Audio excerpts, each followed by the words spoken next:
Good evening, everybody. How y'all doing? All right. Excellent, excellent, excellent. So, of course, my name is Marcel P Black. This is Justin Ivey from Hip Hop DX. Just you gotta rep that more, bro. I'm gonna make him do more drops. Like seriously, like y'all, we literally have a treasure with us. You know what I'm saying? And full disclosure, he's one of my best friends, right? Right. So he definitely covers my music. We definitely work. We definitely hang out or whatever. But he is literally the most important hip hop journalist for my state. Strap it down. Like there's no other longer tenure hip hop writers from the city of New Orleans, from Baton Rouge, nobody in North Louisiana. So he is like literally a treasure for our state and like giving us a platform. You know what I'm saying? So first of all, I'm gonna say thank you for being here. You know what I'm saying? Big shout out to the antidote on the other side of the camera. If you know what I'm saying, you know what I mean? My man Mequan, my man Joe with the antidote. As you can see behind me, if you live streaming, my man Soul Lab BR. You know what I'm saying? Big shout out to, you know, if y'all see y'all missing it, man. Cause I asked Slice that, I said I want the shrimp and turkey. Turkey sausage fettuccine, he came through with it. So y'all missing some really, really good food. You know what I'm saying? Big shout out to DJ Slice that, you know what I'm saying? And shout out to this wonderful establishment that's letting us have this event, Uppercuts Barbershop, you know what I'm saying? So, we're here today. I don't like doing like everybody else do. Everybody do album release party, listening parties. I've done different types of things or whatever. And I chose a very, very crazy release schedule for my new EP7, you know what I'm saying? Which just so happened to be on the day I was flying back from Oklahoma from the show and Fade to Flow. At first we was gonna try to do a situation to where everybody come early and listen, but I knew I wouldn't get here early because I know I was gonna be tired or whatever. And so Mike actually had the suggestion to push it back a week or whatever, you know. And I was thinking, okay, how can I do it? Who can I get to host it or whatever? I was like, well, Justin and I were supposed to sit down and do some other stuff, you know what I'm saying, anyway. So I was like, well, why not take advantage of, you know what I'm saying, we got, you know, media people that do really, really great things in covering here in Baton Rouge, and why not take the best of it? So that's why we're here. This is the 7th session. Y'all can't see streaming, but I got my family here with me, you know what I'm saying. Got a couple Abitas and Dos Equis and Miller Lights and daiquiris, you know what I'm saying, and we just here vibing, you know what I'm saying. So that's that.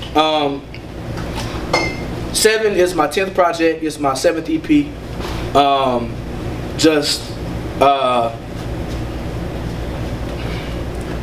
Coming off of Cry Freedom, which literally took Joe and I 8 years to make or whatever. It was a lot of things that, you know, I was very, very pleased with the way it came out. But in the meantime, from the time I started it and the time I finished it, I had evolved a lot as a person. And there were certain things on the particular project that, you know what I'm saying, you know, I wasn't really able to articulate a lot of my personal politics and my personal growth or whatever. So for instance, when I first started the project, I wasn't a father, I wasn't a husband. You know what I'm saying? So basically, this is like the first music that's somewhat new that I've created, you know what I'm saying, kind of in the mindset that I have now. And it's kind of reflective. And I definitely wanted to have something that was reflective of what's going on, you know what I'm saying, in, under this administration of number 45, or whatever. He doesn't get names out of here unless curse words come before. So, what we're gonna do is, the format we're gonna do is, Soul Lab is gonna play a record. Justin and I are gonna have like, you know, Justin has his own questions. We're also gonna talk about each record or whatever. And at the end, I think just me and Justin, I can do like a slight summary, and the floor's open for any questions that you have. So just if you hear something that you think or whatever, I mean honestly, ain't no rules to it. If it's a song going and the question is burning, in between songs, raise your hand. You know what I'm saying? But this is more than just how can I say it? Just another piece of music for me. You know what I'm saying? I'm really just trying to. I literally want this project to be a discussion piece. So the floor is open if you have any questions or comments or whatever. Just throughout the night. Let's say fuck the end of it. Throughout the night.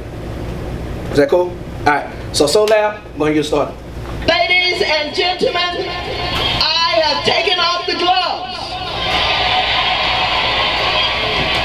I am not going to tolerate a president who showed us who he is in the campaign. I don't honor him, I don't respect him, and I'm not going to tolerate him. I am going to do everything that I can do to get him impeached. Black rays written on the page, passing to scripted like a blast from a 12 gauge. Sold out bird with the pistol grip pump in my lap at all times, motherfucking Donald Trump. Towing assault rifles for the outbreak. In my Nina state cop for a neo-Nazi. I keep a cutter for the KKK. And for freedom, I let these hoes ring. I'm way more down mood than Democrat. I'd rather rob a rich, rolling fuck Republicans. More common with trappers and gangbangers than anybody up in D.C. Fuck the government. Anti-racist, anti-white supremacy. Anti-devil, all the enemies, my enemy. Here for the colonization of the black nation. Down to hit a couple licks, we gon' call it reparations. I'm Harry Tubman to these young brothers. Out there trying to get them free, praying that they listen. All of my tracks be the underground railroad. Once we start, ain't no turning back, nigga, hell no. I am my people's people sworn to protect. I'm sworn to connect, of any devil trying to flex. Fighting for freedom with the heater on deck. Put the Lord in the text, fuck the rebels on the sex. Secular spirituals for niggas trying to get the dough. You know I spit that God body for the hard bodies. I'm your favorite trapper's favorite conscious rapper. Embody everything from the garden to the party. Consider this a war cry for every mother had to see her baby boy die by the hands of America. This is mass hysteria. Sounds of black rebellion blasting through the stereo. You gotta find what it means for you to be a soldier. Beat back those that are trying to kill everything good and right in the world, call it making it great again. We can't afford to be just citizens in a town. Gotta be surrendered. Gotta be giving up our future and our souls. Ain't nobody get to sit this one out, you hear me?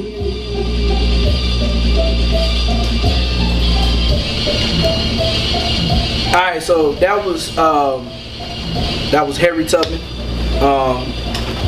I call it Harry Tubman. I have a line say, I'm Harry Tubman to these young brothers, you know what I'm saying? But I call it Harry Tubman because, so the first verse, so with Cry Freedom, I don't feel like my ideals as it pertains to black womanism was reflected. Because I didn't really understand it when I first started creating it by the time I put it out or whatever. And so that's part of the reason why on Cry Freedom, as you see, if you look at the front cover, I made sure I want to make a tribute to black women fighting against the struggle. And on the back side as well. The first voice you hear is Mama Maxine Waters. And that was the essence to something, you know what I'm saying? And, you know, just, I'm taking the gloves off, you know, we try to get him impeached or whatever. So definitely that's the sentiment we're trying to reflect. At the end, a lot of people don't know. Did anybody watch the show Underground? Alright, so the second season of Underground, I can't remember the sister's name, but she's a wonderful, wonderful actress. They had a character who played Harriet Tubman or whatever. And they called her Black Moses or whatever on the show. And there was a whole episode called Minty. That was her nickname growing up, called Minty. And they kind of reenacted a soliloquy she had, like a long speech and discussion in front of white abolitionists or whatever, kind of talking about the importance of, like, we really got to end the slavery shit. Like it's not about, you know, being passive and just watching it. Like, this is something that if you call yourself God-fearing, like, this is God's works to do. And this is my particular conspiracy. But she said something about, like, we need to make this change if we really want to make America great again. She says that on the show. I think that's the reason why they got mad and canceled the show. Whatever, you know what I'm saying? Because literally it's about, like, black enslaved people getting free or whatever, you know what I'm saying? When she made that, I think if you look at who owns Fox and, you know, all this other stuff, I think there's a reason why, because it was doing very well, you know, very, very big viewership, and it couldn't, ain't nobody else want to pick it up either. So that's what I think, you know what I'm saying? That's just me and my black ass anchor conspiracies or whatever, but that's Harry Tubman. No question. No. Let's talk about when you started and what time frame do you start this? Okay, you released Cry Freedom last year. You released it right in the middle out to Sterling. Right. When do you get started on this? So actually, I want to say, so if anybody remembers summer 2015, I was going to release an EP called Freedom Summer. Well, the person who I was working, my engineer, he had he moved from his building that we was working at, and we tried to go to a couple other places, and the sessions really weren't coming out good. One time we had a session, and it was in Baker, and it's at this club, and it's like a part that they had for a studio. And while we in there recording, some old dope boy promoters, whoever, came in and tried to get, it was an African dude on the spot, they tried to get the main money. I said, I can't record no black conscious raps under this type of environment. So it just really wasn't coming out, right or whatever. And so I ended up scrapping it. So the song that you heard that got from the project got scrapped was People First. And I'll talk about this a little later. So this particular record was actually, this beat, I recorded it, I want to say, the first time I recorded it was April of 2016, and I recorded a version of Freedom Music around that time too. So that was for a different project though, right? As far as this goes, I don't know what it was. I don't write a lot. I'm not a person, Joe could tell you, it'll take me 15 years to get into the studio. I don't write a lot, I don't record a lot, because my mind is, once I take my artist hat off, I'm always thinking about it from a business standpoint, like how can I book these shows and how can I, do all these, promote these events and things of that nature, how can I keep it moving or whatever. So, it just hit me, and Fifth Child wanted me to come to Jackson with him to do some other stuff with him. I said, well look man, let's come up. So I want to say it was the either second or third weekend in June, and we just started cooking, literally like seven man hours of making music or whatever. And I didn't want to sit on it because of what's going on outside our windows. So I probably decided that I wanted to make the project maybe by the beginning of the summer, and it basically was just a matter of me finding somebody who I felt comfortable recording with or whatever. Fifth Child, one of my best friends, and he's an amazing talent. So went up to Jafrica, USA, and got it popping. Would you consider Fifth Child the executive producer? Executive producer. Fifth Child was my engineer, definitely. I think it depends, because a lot of times you got yours. Okay, he was the engineer, and he was like the Puff Daddy type executive producer or whatever. He definitely vocally produced me. And some of these flows, you know what I'm saying, I'm 400 pounds, you know what I mean? Like, I got muscle memory for the songs that I know, but it takes me time to kind of, when I want to spit particular rhyme patterns when I get into the booth, it takes me time to learn them or whatever, you know what I'm saying? And just kind of getting my mind right to do it or whatever. So Fifth Child definitely helped me out a lot on these records, as far as like making sure my breathing was correct. You know what I'm saying? And like, nah, that wasn't good. There's certain songs that he was like, nah, the hook is trash, like the way you did it or whatever. So you can say I don't know title executive producer, but I would say, was he a big part of the creative aspect in terms of the way I delivered the raps? Absolutely. He ain't write nothing though. Ain't no ghostwriters around here. You know what I'm saying? But did he like help me like move some, like as far as like phrase words or whatever, like better as far as flow and delivery? Absolutely. That's it. Let's all right. On the next one. All right. So next one. This is my favorite record as a rapper. I'll tell you how I created it afterwards.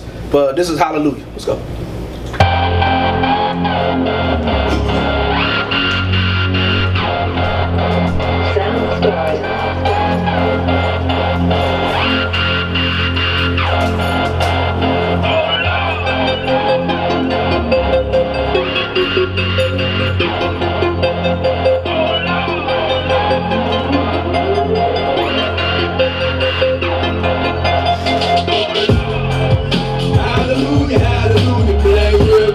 And the maroon movers organize the neighborhood, and that moves up in the movement. It's more than just the music. Hallelujah, hallelujah, hallelujah, hallelujah. Black revolutionary, and the maroon movers organize the neighborhood, and that moves up in the movement. It's more than just the music. Hallelujah, hallelujah. Consider this the soundtrack to the resistance. With real street niggas out to catch around with Hitler. 2K17 talking make America great again.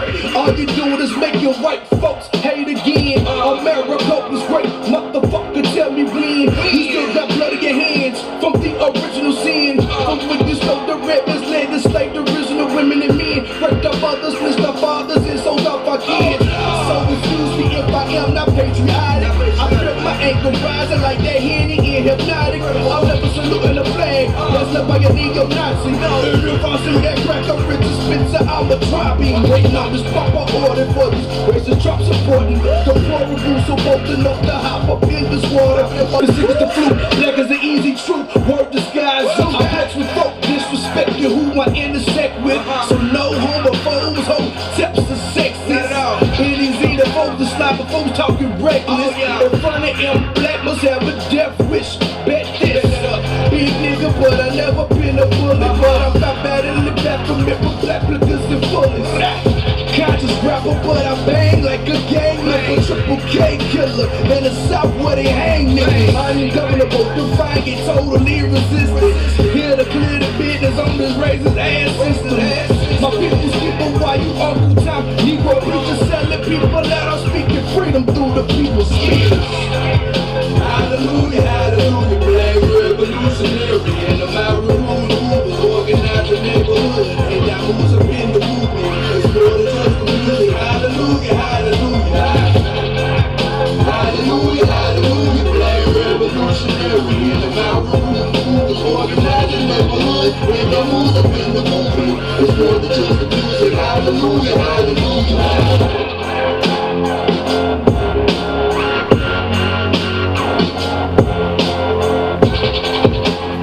Alright, so that's Hallelujah.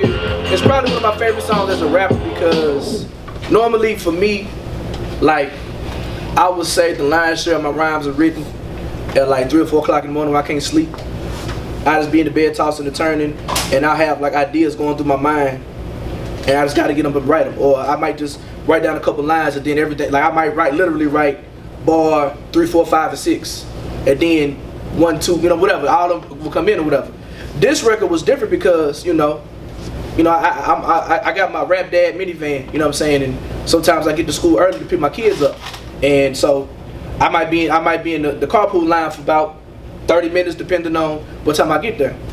And so let me try something different. I had a couple lines I had already written down or whatever. So what I did was I picked up the voice recorder on my phone and I spit about 1 or 2 bars at a time. And I was just kind of off the top of the head or whatever. Because I'm not really a freestyle. I'm not that guy that just goes and boosts freestyles. So I just got the voice recorder on my phone, spit 1 or 2 bars a couple times, got it right. Left it right there, spit 1, 2, 1, 2, 1, 2. And I wrote probably both verses. By the time I got into the car pickup line or whatever, by the time I picked my babies up, about, I would say 25, 30 minutes, I had the whole song written or whatever. I had the hook for something else or whatever. I almost passed on the beat because people know I rock with Killer Mike, people know I rock with Run the Jewels. I was having a lot of producers send me stuff that sounded like Run the Jewels beat, and that kind of sounded like kind of LP beat a little bit or whatever. So I was like, but I really like it though. I actually, at one point I sent it to Michael Armstead, because I was like, well, maybe if I give me a good Panda rap hook or something, it won't, you know what I mean? It won't. I say that jokingly. Y'all looking at it like, damn, man. But if I get one to kind of just something different, I want it to sound different. By no means that I want anything to sound like Killer Mike or Run the Jewels when I did the situation. So what he did was good, but it didn't really fit where I wanted to go. You know what I'm saying, artistically or whatever. Once I wrote my verses for the record. So what else about to say about the record? Oh, my other inspiration for the record was, I don't know if y'all seen it. There's some people that's kind of younger. Earlier this year, MC8 and DJ Premier put out an album. MC8 probably about 50 years old. We talk about gang banging gangster rap. Gang banging, set tripping gangster rap. You know what I'm saying? Even Trag and New Crip, you know what I'm saying? And I wanted to flow differently. I wanted to deliver it differently. Something to challenge myself. Something that I've never done before. I listen to a lot of rap. I go to strip clubs, from Fade to Flow to strip clubs to doing shows, whatever. I hear a lot of different types of rap, and I always try hard not to sound like anybody else. Definitely, my music is always an amalgamation of my influences, but I try hard not to, to bite nobody's style or whatever, you know what I'm saying? And so, I was like, I want to make a gang-banging record talking about Trump and Trump supporters. Like, you know what I'm saying? So, and if people know me, people know my story or whatever, I grew up around Crips and Bloods. So that's a part of my influences as an artist and just as a regular individual, whatever. So you hear Black revolutionary, but I'm out recruiting Hoovers, organizing neighborhoods, and that moves up in my movement. More than just so I wanted to kind of juxtapose like like black revolutionary rhetoric and speech with like hard down gangbanging, but you will never hear Marcel P Black point his guns at anybody who looks like me, right? So we saw what happened in Charlottesville. I'm banging on them. The Richard Spencers, the Trump, the deplorables, all the other type of stuff or whatever. So I really wanted to make, you know what I'm saying, a gangbanging ass record. Talks about politics. So you were talking earlier about how this is different from Cry Freedom because you're a different man making it. I think the one line that stands out to me is when you call out hoteps, homophobes, and sexists. So let's talk about that, because when we get into conscious rap, that's not something that's covered very much. Right. Great question. I mean, it's funny, man, because like, just because of my Facebook statuses, like the quote unquote hoteps, and for people who don't know, hotep is like a pejorative term. It really means peace in the ancient Kemetic languages. That's what it really means. But hotep has kind of become of like a colloquial term for, you know, good morning, my righteous brother, you know what I'm saying? Bees, knees, and trees, and you know, the corny black shit. And like, so it's all based around black male empowerment, but it's very homophobic. It's very sexist. It's not very progressive, you know what I'm saying? And a lot of it is very retrogressive, you know what I'm saying? So we can't, so I'm a person who believes that, like, freedom as human beings is the #1 goal. Now, of course, I'm a black man, right? But I'm never going to speak about just freedom for black men. Just freedom for straight black men. Just freedom for straight black women. You know what I'm saying? LGBTQs, they are people too. So so that one day, if we all get free, it ain't gonna be. I don't want it to be just a straight black people. You know what I'm saying? Or just straight black males or whatever. Like if you are of anybody, you know what I'm saying? I believe in freedom, justice, equality, humanity for everybody. But specifically talking about hoteps or whatever, think about it. Like I can't, y'all live in Baton Rouge. I work in youth development for a long time. Can't nobody ever tell me a time when y'all see some hoteps out here making a difference in the community. Never. They only be on Twitter and Facebook. They only on Twitter and Facebook. You know what I'm saying? And so, I mean, it's kind of like one of the type of situations where Harriet Tubman was like, you know, she carried a 22 with her and she carried a big ass rifle with her. And it's like, look, we trying to get free. If you're not trying to get free, you can get off this train right now, right? If you don't want to get off this train, I got this rifle for you. You know what I'm saying? So it's the same thing. I say no homophobes, hoteps, and sexists. Any xenophobes, Islamophobes feeling reckless in front of them black got a death with. So this is basically talking about, you know, I'm talking to the hoteps or whatever.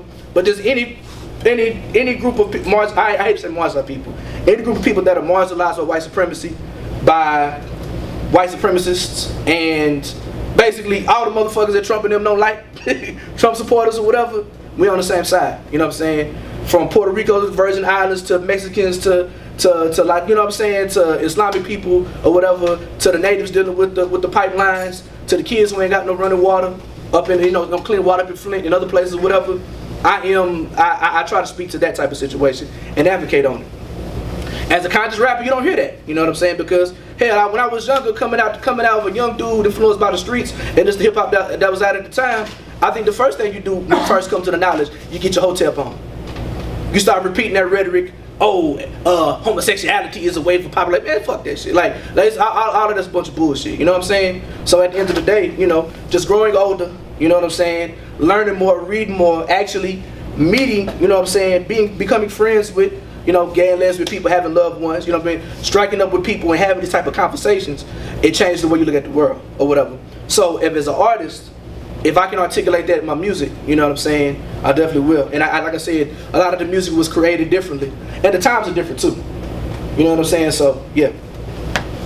So, obviously you do it on Harriet Tubman too, but you kind of, we're going at the administration right now. Absolutely. And we are calling out what's going on. So, tell me a little bit about the pressures or even the responsibilities that you feel to address these kind of issues. That's a great question. I mean, honestly, I don't necessarily feel the pressure because it's who I am. It's who I've always been. That's what I'm always about. If you follow me on Facebook, it's all up and down your timeline. You know what I'm saying? If you see it, Twitter is me promoting shit, and Facebook about me ranting about race and politics all day, every day. I just feel like a lot of artists, and this ain't no knock on nobody, a lot of artists don't be talking about nothing. Or it's very specific in nature. It's about money, drugs, sex, jewels, flouse, I'm better than you, or whatever. And I enjoy that type of rap as well. Jay-Z, my all-time favorite rapper. Biggie Smalls, the flouse, and I grew up in the Cash Money era, whatever. But that's not who I am. Even though I enjoy it, that's not who I am as a man, or whatever.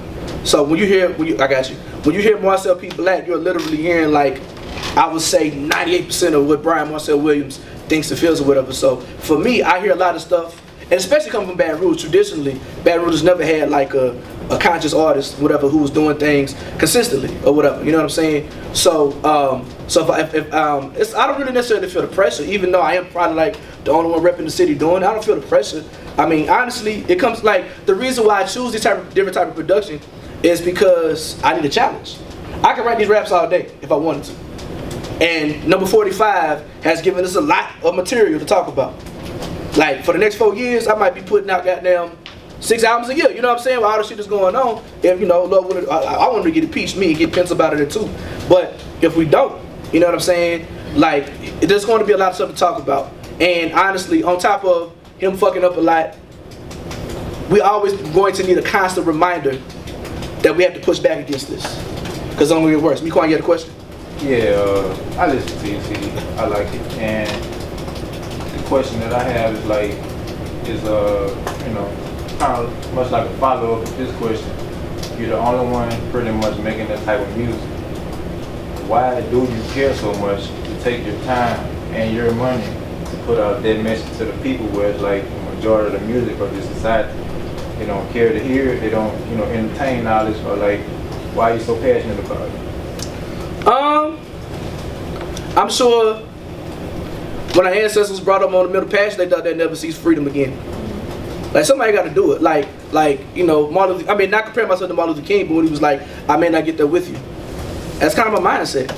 Like, cause I can tell you, like the masses may not ever catch on. I might literally my name might only just go as big as these 15 states I'm going to, right? But I can't do nothing else. One of my first records that I produced, and it was a good record. Joe produced it, called Fat Boy Fresh, right? And nobody, it was a good record. I could play it for you. They'd be like, damn, Marcel was getting it, you know, kind of flousing. You had like little, it was like almost like my most Baton Rouge record I've ever did, right? But that's not what people needed from me. That's not what people wanted from me. It didn't connect with people the same. And so I do think, because it's like this. I'll use this example. I feel like, can't nobody in this room raise their hand and say that they live like Rick Ross. Nobody. Right? We talk about race, we talk about politics amongst ourselves. We have messenger groups. We talk about these things. When we out in between eating bites of chicken wings at basketball games, we talking about race, politics, sex, religion. We talk about these are the conversations we have or whatever. You know what I'm saying? And intelligent people have intelligent conversations. So I don't think just because there's a lot of ignorant music being out there, everybody just ignorant. I do think there is I ain't gonna say a pocket. I think I give us as human beings credit enough to be able to decipher and understand this type of content because it's real. Like, I think what happened in Baton Rouge, and it's kind of recently, you know, I guess via I guess you could say the Black Lives Matter movement or whatever. I think that when people talked about black politics and what takes place in African America, they thought that it was only a thing to the people who was angry about it. But I think when we watch our social media timelines, we watch our news, whatever, we watch our television shows, we see that anybody can get it. So it ain't just Huey P. Newton's the one getting shot down in the streets. It's just regular people driving down the street. Or, you know what I'm saying, like, for me personally, working as a youth development worker in Baton Rouge for the last 15 years, like, I've, from doing everything, from teaching to having after school hip hop university to being a mental health counselor. I've worked in the gulliest of the gulliest neighborhoods and seen some of the wildest shit you can possibly imagine, right? And for me, I just feel compelled as an artist to always articulate what's going on because a lot of people can't speak for themselves. Alright, cool. So with that said, I feel like this next record I'm about to play right here, I feel like it's in my top 5 songs I've ever made in my life. You know what I'm saying? It was almost the title to the project. It's called Free Black People. Sound stars.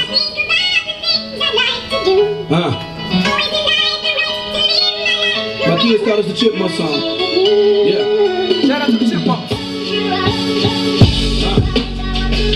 I love this sense of urgency a little bit.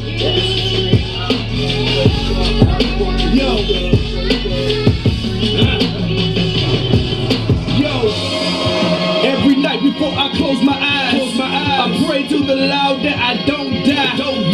Cause I got children to raise, and I don't wanna leave my wife alone to deal with all the pain. Oh Lord, gotta be there for my wife and kids, especially in the times that we living in. Donald Trump got these white folks cutting up. Brother gotta get his life together, time to double up.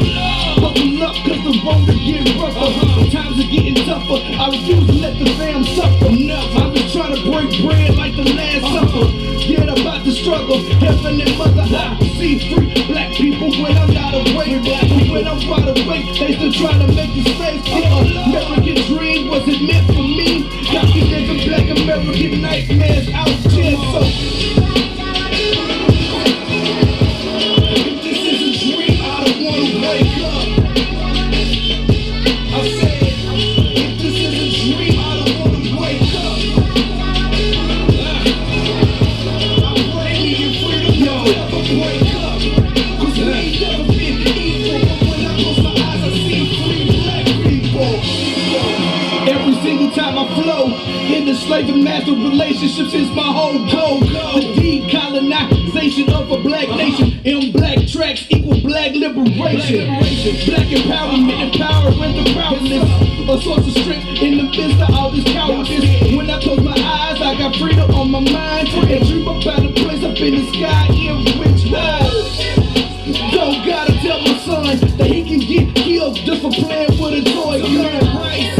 Dream a place with no worries, where I can sell CDs outside and not fear getting murdered. Disturbing, you know white supremacy, homophobia, misogyny, we live in harmony. Come on, envision black folks free here. But when I open up my eyes, these are things I don't see. If this is a dream, I don't wanna wake up.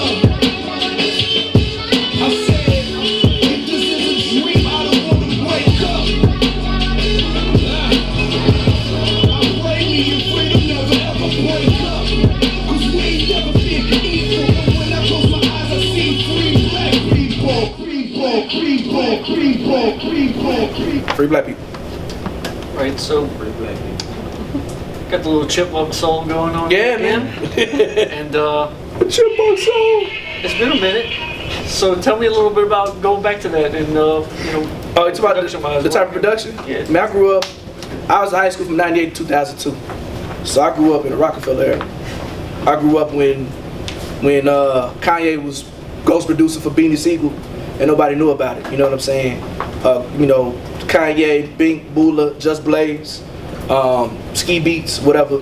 It just, you know, they pretty much took what RZA and Jay Dilla was doing, kind of made it, they kind of polished it up a little bit, and it made it like mainstream. But like, it was a beautiful time hip hop for me because if you look back at the Rockefeller guys, it was still flossing and balling and, you know, some great cocaine selling. But it was also introspective. You know what I'm saying? So that was just a real good time for me. So like, I'm always a fan of that era. Like I wanted to make some hip hop. Like when Joe and I created Crop Freedom, we went out to make a Dirty South conscious hip hop record, right? And so my music is always gonna be conscious of black empowerment. But I'm a fan of hip hop, and I feel like certain styles within hip hop or just classic sounds that'll never go away. And so when I heard that sped up soul sample, you know what I'm saying? I'm so tripping. The first 3 songs, the majority of the records you heard was produced by one of my in-house producers, Jay Philly out of Chicago. He was a college friend I met in 2003 at Langston University, and we've been rocking ever since. I haven't seen Joe Vine in person in 12 years. But I don't know how many songs and projects we got together all together. But I guess maybe it be in Chicago, maybe it's that Kanye influence or whatever. But I heard that I had to go with it. And most importantly, like what the sample was saying. I can't say the sample verbatim, but basically he's saying like the gist of the sample is he's saying that I'm being denied the right to be with my loved one. And so the whole concept of the record is, you know, I'm in this, as a black man in America, I'm in this relationship with freedom. And I can only see, so the hook is saying, close your eyes, I want to ride the night in my sweet dreams. So basically saying like, I can only be with you when I dream. And so when I put the concepts together, I was like, I put the concepts together and it was like, okay, so I'm in this relationship because I have this maybe unpopular or I guess, whatever. I have this opinion or theory that I don't feel like people of African descent are free in this country. Because what happens to Alton Sterling, what happens to Rekia Boyd, what happens to Yonda Jones, what happened to free people, right? Like the way we're treated, the way we handled, the way Kaepernick, you know what I'm saying, is handled, the way that Barack Obama was handled, you know what I'm saying? He was treated as a second-class citizen, so somebody who was not seen as a human being or whatever, and you know the way that we have to live or whatever. So, and I don't think that people of African descent in this country, and hell, many times amongst the African diaspora, have ever understood and truly felt what it's like to be 100% free. Whatever, you know what I'm saying, the way things are, whatever. So it's kind of a misanthropic view or whatever. But I do think that, like I said, it's one of, I may not get the witchy type situation. So, you know, the record is about fear. So the first two records were angry. Fuck Trump, we mad, we angry, this, that, and the third. But I don't know if y'all saw a couple months ago, they had a piece in the they had a piece in the Advocate asking about, you know, as an artist, as a conscious artist, this what the dude asked me the question. He asked me as a conscious artist, how do you feel about the 4th of July? Y'all know me. You know what I'm saying? You know, so it was kind of based on the Langston Hughes piece, what is the 4th, I'm sorry, Frederick Douglass piece, what is the 4th of July to a Negro, whatever. And so kind of articulate the same thing about, you know, being colonized and things of that nature. And it made on July 4th, it was in the paper. So a lot of people was mad in the comments or whatever, at me and Sharon Westenbroom, you know, whatever, because they didn't like what she had to say either. So the alt-right, fake-ass Breitbart publication, I'm not gonna say the name of the publication, they saw when they posted in their website or whatever, and I was called all types of niggas and all types of, you know, just racist terms and just really shooting down what I had to say or what have you. If we also pay attention, y'all remember a couple months later, the whole Brave scandal came out, and John Delgado bitch ass, I say it or whatever. John Delgado bitch ass came out clapping at my brother Donnie Rose, right? The Hayride got a hold of that. They sending him memes of nooses, right? Now this is problematic because John Delgado he lost the mayoral thing. Not only does he own these venues that I've been trying to get niggas to boycott, but they don't want to listen. It was lit last night, looked like, you know what I mean? Giving that racist man all that money, or what have you. But he's the police association liaison, right? So you got, you know, and then if you think about it, the fraternal order of the police pledge support to Trump. So if you think about all the stuff that's going on, I'm fearing for my life. Now I don't entertain trolls, so I kind of just push it away or whatever. But it really bothered my brother Donnie. And so when you have this person who has leeway with the police, you know what I'm saying, sending you pictures of nooses, it gets real. And so, I mean, by no means am I'm not Malcolm X, I'm not Martin Luther King, but people know what I'm about, people know what I've done in the community, people know what I stand for. And so every single time I get pulled over, I'm thinking like, well damn, like, you know, when they posted pictures of Donnie, he was saying a poem wearing a goddamn cat t-shirt. Still trying to make him look like a thug, right? Donnie the most non-threatening, best people you know. I rap about shooting fucking deplorables, right? If you find some pictures of me when I was younger, ain't gonna be no goddamn cat t-shirt at a poetry reading, right? So I'm thinking about like, what if something bullshit happened to me and what can they put? So I'm dealing with the fear, right? And no free person should have to do that. No free person should have to feel that way. You understand what I'm saying? And so, to the second verse, we're gonna talk about, I can't remember the name of the book, forgive me, it might be John Henry Clark, it might be Chancellor Williams, talking about the decolonization of the African mind and ending the slave and master relationship with America. You know what I'm saying, that we have or whatever. So, the late great Sam Greenlee said, if we really want to be free, we can't let white folks rent us. And so, like last night, I mean, when they did the last Soul Lab joint, Mike was telling me that they was gonna play Free Black People right after LeBron made his speeches to talk about Trump or whatever. And I think it's very fitting to what's going on with Kaepernick. You're hearing people say, somebody said that like, well, you know, you want them to boycott, whatever, but these are their jobs. These are their jobs. These are their jobs. What about their families? All right, we have all these intelligent millionaire black people. They can't quit and form their own league. You're telling me that we're not smart enough to create our own industry, our own thing or whatever? We create everything else. We created motherfucking America. We built pyramids with no fucking cranes, right? And so we're gonna let these racist ass owners rent us, or we're gonna build our own shit, right? And so when I say free black people, I am declaring myself as a free black person. Like, I don't think that the mindset of white privilege and white supremacy is the end all be all.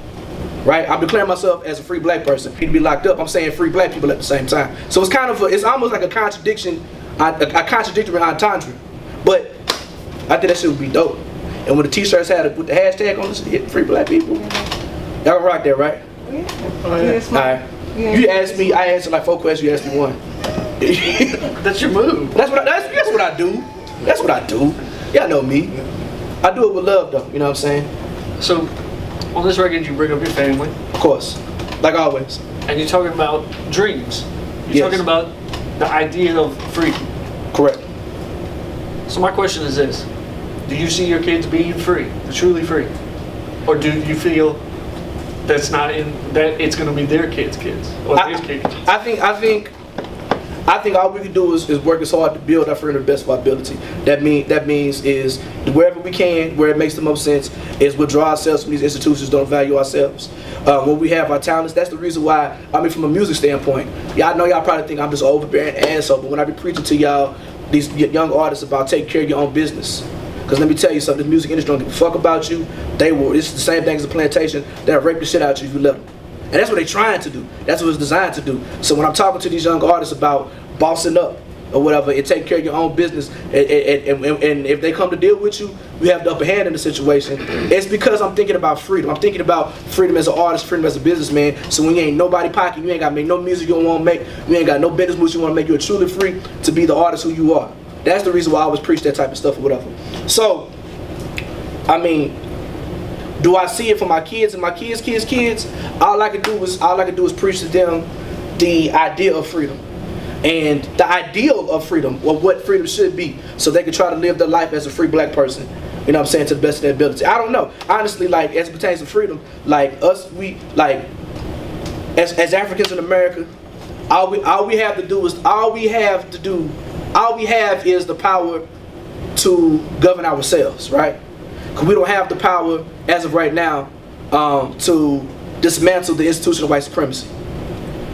We need our white brothers and sisters to step up, but they see some bullshit. You know what I'm saying? Like yesterday, I was having a whole conversation about John Delgado's venues, and one guy was like, yeah, John Delgado's a racist, but you know what I'm saying, the guys who work at his venues aren't racist. Well, if they work for a racist motherfucker, I can't trust them either, right? Like, if you really love black folks, if you really love hip-hop, if you really love what's going on, if you really love sharing this space or whatever, I mean, you telling me in good conscience, you're still going to take money from this man? And I don't expect a lot of white people to understand this shit because they ain't got to deal with it. Y'all talking about art, y'all talking about partying. We talk about a man who literally is damn near Baton Rouge as Trump.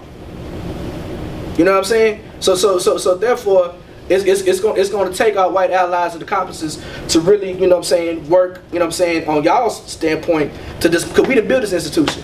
We built America, we built everything else, but we didn't build this institution. And so it's going to take having these type of conversations, and a lot of people always talk about starting a dialogue. It's going to take the fucking work, getting your nails dirty.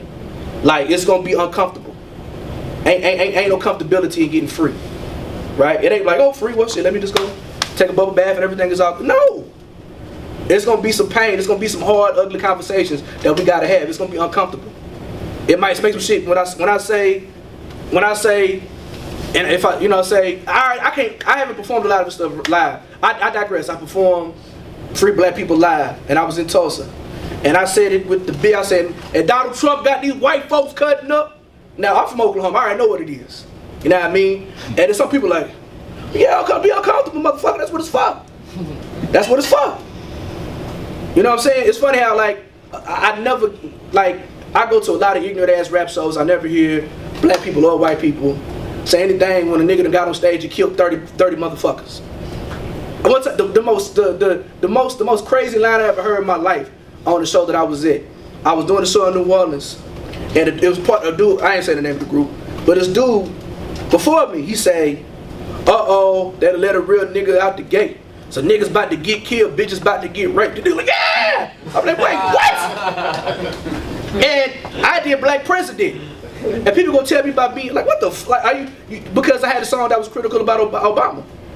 This nigga said niggas about to get killed, bitches about to get. The other dude said something about like chopper open your belly like a C-section. Y'all ain't got no problem with that. You understand what I'm saying? Because the way American media works is that it's been going like black degradation and death is so popular that we become jaded to it, and it's entertaining to us, straight up and down. I like gangbanging rap too. Whatever it comes in, but whatever. But we get uncomfortable when we hear people motherfucking talk about true freedom or whatever. So my duty as an artist to always talk about it, always preach it to my children, whatever. When people I tell my kids, I tell my daughter, I say, when people tell you that you're pretty, that you're smart, you say I'm blessed. She misheard what I said. She thought I said I'm black. And that's what she says. It's okay, cool. That too. That too. We'll accept that or whatever. But and that's to we imparting we teaching this mindset of black freedom or whatever. So we might not ever see it. I might never see it. I know for me, rapping or not, that's always been my mindset. That's all I try to impart to other people. Touching on that a little bit, you look at the way people accept hip hop. Hip hop is the #1 genre in the world now. It's been. I don't know why they're just saying it now. Well, they're saying it's been the number one. Yeah, they're right. saying rock is dead. Right. That popularity means more people listen to it. More people are detached listening to it. Public Enemy used to exist. Brand Nubian used to exist. Why do you feel like you are not in the same spaces now with the wider audience that once existed? Is it because it's grown? Is it because it's more capitalized? What's your feelings on that? I think when you deal with the type of artists that are popular, when you deal with the content that's in music, if you look back, every check writer for these companies don't look like me. They don't come from where I'm from. They have my life experiences. They Harvard educated. They Cornell educated. They're not of the culture of hip hop. They're not from the streets. They don't understand the struggle. It's a business. It's like selling fucking dollar menu burgers to them.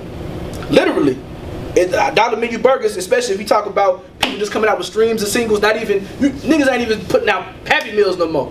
Or number 4, double quarter pounders no more. You dig? Right. They literally are putting out Pick 2 sandwiches. You know what I'm saying? For music or whatever. And I think a lot has to do with the fact that I love 90s hip hop. I love 80s hip hop. I think they was too busy partying, bullshitting, and smoking, and drinking 40s, and sniffing cocaine to actually take advantage of the music business, to where people who come from the culture, people who come from these struggles, to actually deal with the type of struggles, are, you know what I'm saying, are in control of the content that gets out there. So I think I was telling somebody this yesterday. I feel like what you hear on the radio, on TV, is very arbitrary. It's not necessarily like what we want to hear, because I can guarantee it's some records that we hear on the radio that we like. I like a couple Panda Rap records or whatever. Bodak Yellow done grown on me, but I'm not going to my way to listen to Bodak Yellow. If I'm in a strip club, if I'm just in a party and it's on, like, okay, you know, she talk about getting the teeth fixed. I didn't go to the dentist, all the things of that nature, right? But I'm listening to Brother Ali, I'm listening to Sky Zoo, I'm listening to whoever in my car, because that's what I want to buy, all right? But there's other types of music that are put out there in media that we begin liking because we're told to like it, right? If an artist, you know, whatever, like, can't nobody tell me that I Love McConan has any type of talent. He can't sing, he can't rap, he out beat, he out pitch, but we done heard it enough, and we full of that liquor in the club. Now we going up on a Tuesday too, right? If it wasn't, if you know what I'm saying, so that those type of situations are arbitrary. What was the last part of the question? I was almost about to answer. I don't know, your rant was too good. Yeah, okay, okay, all right. Right. You know what I'm saying? But yeah, so I think that, I mean, but this thing about it though, like, Public Enemy don't rap in front of no fucking struggle rap shows. Right. They only rap in front of thousands, stadium shows. They well into their 50s. Like, Chuck D drives a Bentley. And has been a millionaire for probably about 30 years. But we'll never know that because this is what the media chooses not to show. This is what, if you look at, even let's say Run the Jewels, they have a lot of political messages in their music. You'll never hear them on your radio. You'll never see them on your TV. You know what I'm saying? There ain't no videos or whatever. But I ain't gonna lie, I done watched about 10 movies or something, and one Run the Jewels song was in the movie, on the movie soundtrack or whatever. But furthermore, if you look at their concerts, they playing in front of 10,000 people across the world. Now you can't tell me that it's a song like Talk to Me, where Killer Mike says, my plight is to fight for survival in spite of this all lives matter and all lives matter as white folks. You can't tell me there's not a conscious decision to support this, to not support this, and then support all my friends are dead, push me to the edge. I don't think that's a coincidence at all. If you remember, I want to say back in the late 2000s or whatever, they had the BET ban list. And it kind of began with Little Brother, where they had a list of all these different artists that they said that was too smart if you listen to Little Brother, they not no super duper conscious rappers. They had some social commentary, but they weren't like Common or Tabu Kweli or even myself or whatever. But because their video was kind of intelligent, they said that it was too smart for the audience. And I think if you look at those BET band lists, it's a lot of the rappers who had black empowerment content or whatever. So I know for a fact, as a touring artist, I know for a fact that there is very much a big audience for what I do. It may not be as big as other artists or whatever. Like, who was y'all was there? Y'all saw the Jay Electronica comedy show? Like, it was about 7,000 people in there. You know what I mean? In New Orleans or whatever. So there is an audience for it. Never really been a big artist for it in Baton Rouge, but I'm trying to tap into that, baby. I'm trying to get into that. You good? All right. So the next record I'm about to do is called Work Harder. If anybody had Black Collar, I had a record called Work on there. It's kind of like the part 2. If anybody is familiar with my discography, on every project I do with Jay Philly, we always have an upbeat record or whatever. And just once again, just kind of challenging myself or whatever. And this record was inspired by Jay the Slow. Let's go. Work. Work, work, work. Harder. Harder. This is how I get my day started. Get on my knees and pray so I can work harder. I need wisdom and understanding to work smarter. And when I think about my limit, I'ma go harder. The whole goes a no longer. Don't I ever give up pursuing what I love. While you're out just letting talk about you getting money, I'm out you in the trenches trying to get it out the mud. I don't deserve it if I ain't earned it. Only time I'm taking L's is off of learning. I'ma hustle till the world stop turning. If everything around me gets to burning, I'ma keep working. I'm trying to be better than the best. Until my best is better than the rest. Trying to be a better husband and a father to my wife, son, and daughter. Time's getting tough. Oh, you about to give it up? Feeling like your back about to break. Ain't enough food on your plate. People hating on you. Walk around with a hater saying you're home, man. Don't get your face with it. Until the day you say you're greatest. Don't take it personal, but homie, I got work to do. Keep it moving like a bus terminal. I'm surgical with this. Remember, Oh, you good? Ooh, yeah, we good. So a lot of times you're talking to young rappers here in Baton Rouge, and they don't, and then goes out one ear off the other, and you tell them you gotta work harder. 90% of the guys that are making a career out of hip hop, they're working, they're putting in work. There's a little few that are making a hit and getting some money off that one hit.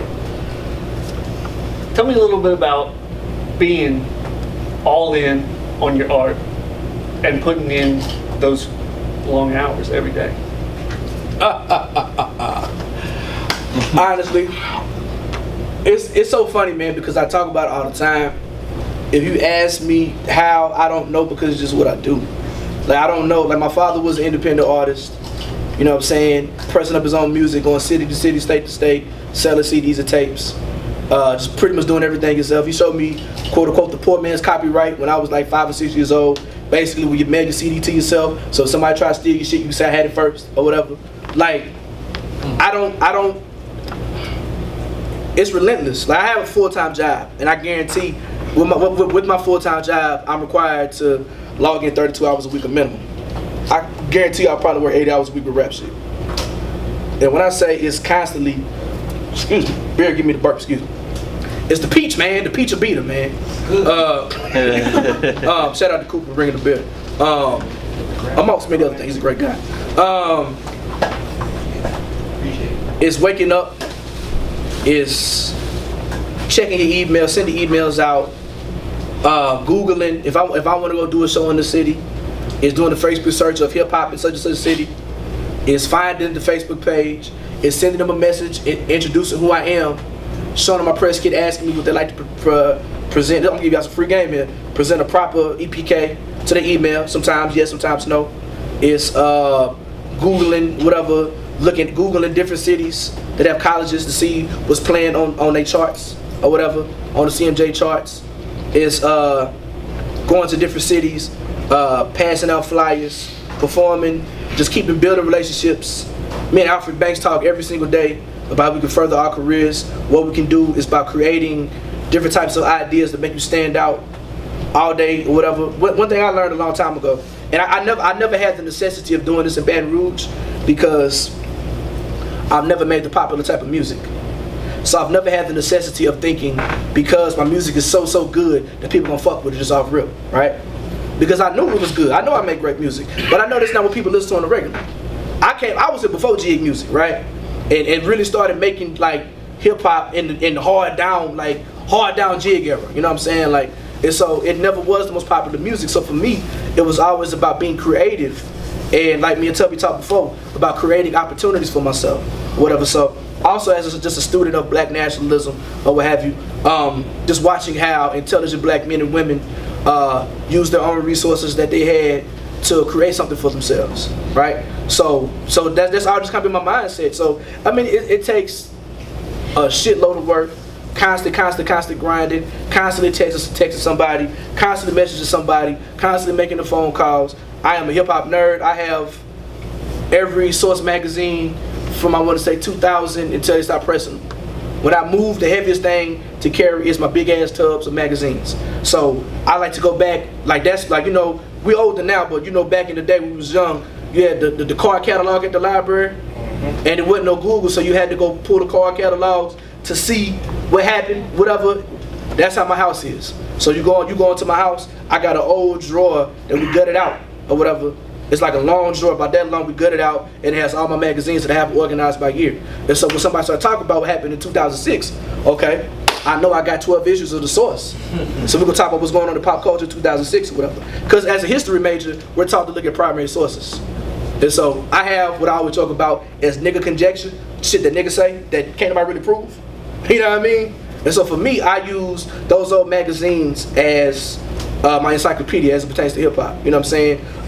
I was blessed as a young man, you know, before I made it to my 20s, signed my first deal, moving back and forth to Atlanta, and I was blessed to be in a situation that had a pretty decent budget, as well as you know, kind of be privy to some, you know, how people talk when they got money, and when you talking when you got money, you deal with a lot of contracts and paperwork. So by the time I got my first deal when I was 23 years old, I had already seen a whole lot, you know what I'm saying? And just kind of being a student of your Tech Nines and watching your Stones throws and your Rhyme Sayers movements, and just, I mean, even thinking about, like, we live in the cities where the quote unquote independent rap hustle was perfected. Now it got bought out, but what Master P brought back from the Bay Area, you know what I'm saying, that he learned from E40's Uncle St. Charles or whatever, like that, the independent hustle and grind, the out the trunk method, the mom and pop method, the hand to hand method, whatever. In New York, they got buildings. In LA, they got buildings. In Oakland and down south, they have buildings, right? So when I say buildings, I'm talking about record labels or whatever. And so we had to utilize what we could. You know what I'm saying? Just like a place like Houston, you can sell gold in Houston, right? You know, pretty much if you're the biggest rapper in Houston, you're the biggest rapper in Texas, whatever. You know what I'm saying? So just honestly, just kind of being a student of those type of movements and understanding the contractual paperwork side of hip hop, that's how you get your longevity. You know what I'm saying? You take care of your discography. I'm seeing artists out here put music online to take it off. 10 years later, when all the music has disappeared, can't nobody hear it no more.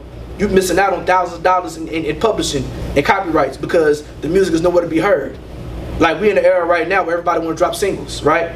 Like, I was listening to a DJ Paul interview on Combat Jack, and he says every week he clears at least 4 records.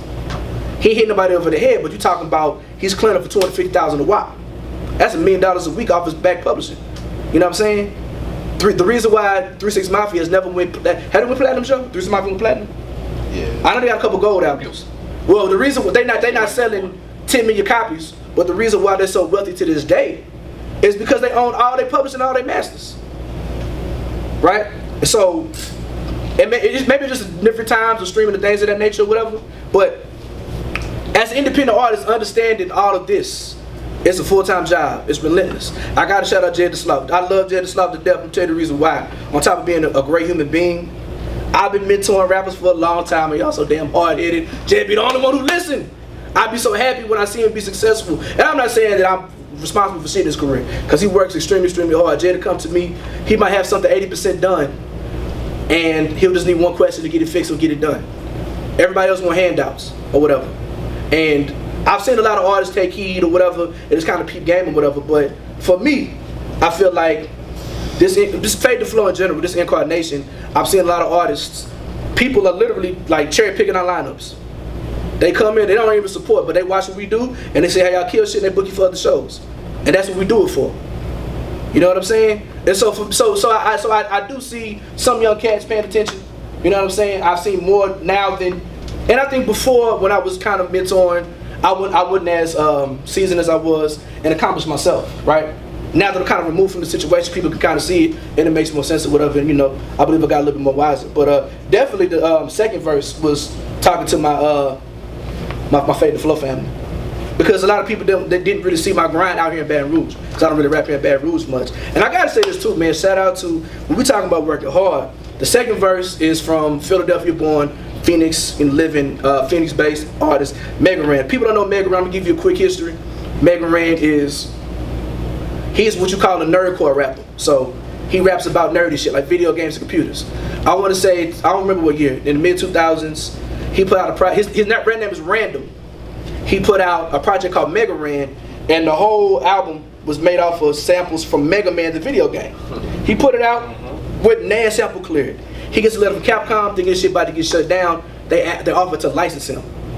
He literally has his own black Mega Man toys, right? I want to say this summer, he was on, I don't know if y'all seen the wrestling thing, where they had the freestyle battle. He walked out there with WWE on WWE Raw with the New Day. He literally just came back from Tokyo, right? When I say this guy, Marcus met him, Cooper's met him or whatever, when I say this guy probably tours about 200 days a year.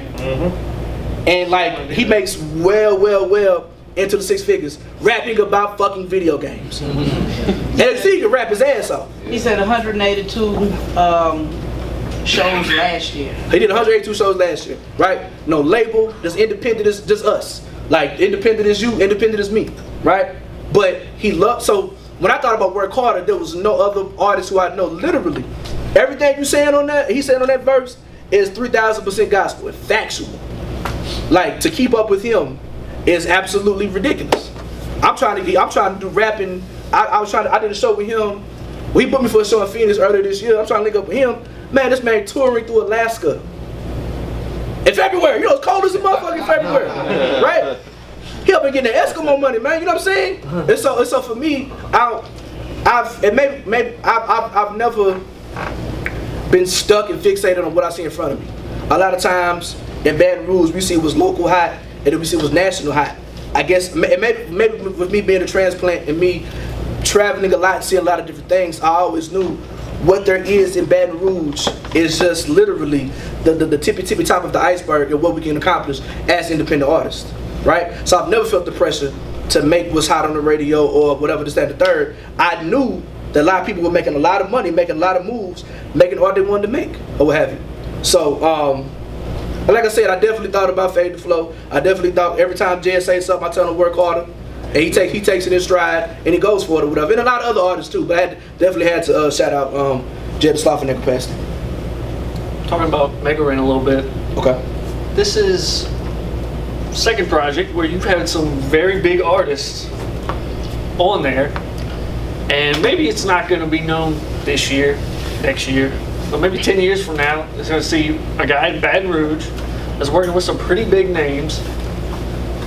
Tell me a little bit about legacy-wise, what that means. Let's save that for later. All right, we'll say that. You go in on that one. All right, we'll play. We'll do it later. Okay, yeah. Let's play Yes. That's why they pay the man the big bucks. All right. So this next record, you got something else besides that or not? All right. Go. Yeah, questions up. Mark Dub, part man, part thug, consigliere of Soul Lab Radio. Not really a question so much as a comment. Man, I love that record. It got two of my favorite MCs on there. My 14-year-old son plays that every morning. That's his get up and go music for school. So yeah, bro, you reaching. You might not know it, but you're reaching to you, bro. And that's why I roll so hard with you. Thank you, man. I appreciate that, bro. Now, I thought about, I'm a fat dude. Only thing I can really do in the gym is go on elliptical. So that's my elliptical record. Like if I'm tired or whatever, I know I got about 3 minutes 57 seconds. Well, I'm gonna get that second boost of energy. And I thought about like, all right, it's time to get up. You know, I made sure when I'm cursing it, for my children. And just, people might want to set this there alone. People who just want to hear something positive to get them through the day. Because so it's content-wise, I ain't say content-wise, but tempo-wise, it doesn't fit nowhere on the project, right? It's an upbeat song right after Fruit Black People. It's kind of nihilistic, kind of misanthropic. But I did it on purpose, though, right?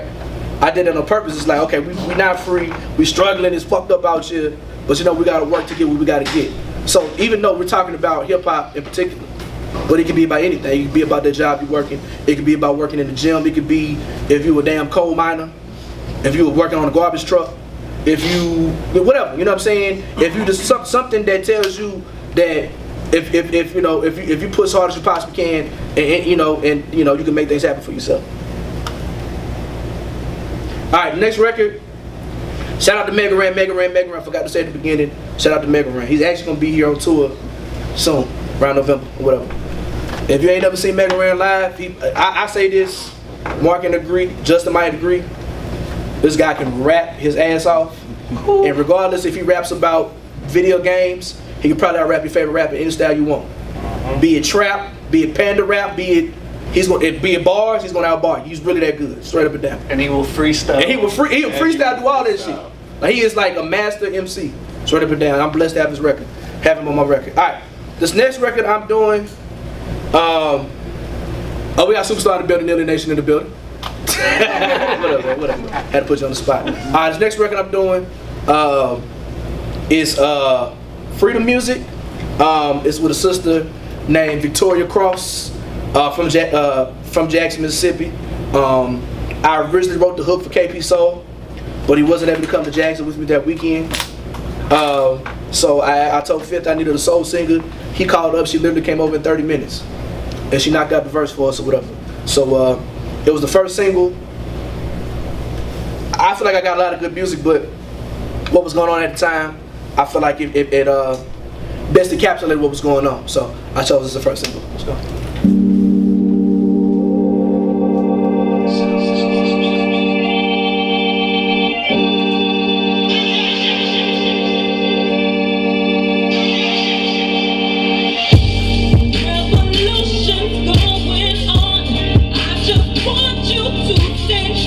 Everybody fist up, this is freedom music. This be the us against the system, this the people's music.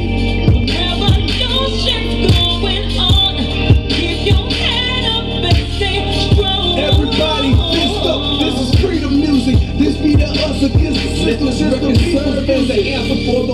organizers, planners and the strategizers, late night marches in the channels with the picket signs. People rocking those gas masks, cause a couple weeks ago they was gas bad. Black looking similar to Baghdad, blues up on the bullets they blasted. The national park, out in the boulevard, making it look like a war, you standing tall. Telling the system now, these are girls and the boys, mothers and fathers and sisters and brothers. Deficit needs to break, deficit justice. How much you like to be wanted to love? Never bring charges to the justice. Civilly disobedient, but dragged through the mud by the mainstream media. Obama calling you thugs, O'Reilly agree with him. Outsiders starting fires to portray you as a villain. Oh, present you do the wrong, old people talking down, but they never on the front lines when the things be rolling around. Then you flip the CNN, and y'all let me sell you out. I didn't sign a dirty with you. The revolution's now singing, child. Revolution's going on. I just want you to stay strong. Everybody fist up, this is freedom music. This be the us against the system, this the people's music. Revolution's going on. Keep your head up and stay strong. Everybody fist up, this is freedom music. This be the us against the system, this the people's music. The mothers and the fathers, all the love was in the children. The unjust victims of these same-section killings. The church congregation that some 9 people murdered. The folks rebuilding where they saw their place of worship burned it. I'm feeling you can't exactly say the same, but I'm feeling the way you press your religion like you got Jesus and why ain't he keeping the same. That was a lot, so I think it's time to look the devil in the eye. Don't back down. They killing us, they turn it back down. Revolution's here, time to act now. And thank God for the black woman. Y'all are living proof that God is a black woman. Often neglected, God the first to come and protect us. The first to come and check us when we get to talking reckless. All in love though, on the front line in these marches. The first to go to jail and post our ever weakest charges. All in the name of freedom, you forever hold us down. I stand in solidarity with you. The revolution's now singing, child. Revolution's going on. I just want you to stay strong. Everybody fist up, this is freedom music. This be the us against the system, this the people's music. Revolution's going on. Keep your head up and stay strong. Everybody fist up, this is freedom music. This be the us against the system, this the people's music. What if you believe that you are powerful by yourself? Instead of trying to learn it, instead of trying to go to training courses, instead of trying to be taught that you are powerful, and waiting for some crazy enlightened experience to come to you. What if you assume that you're powerful already, that you can't help but be powerful, you can't help but be great, just like me, just like me, just like me, just like me, just like me, just like me.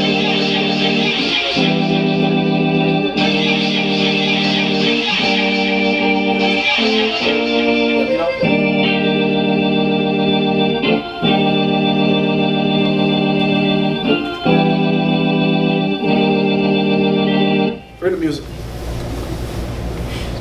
You were saying this record is timely, and I think it's even more timely right now because we've got this NFL protest going on. We've got Trump cutting up like always.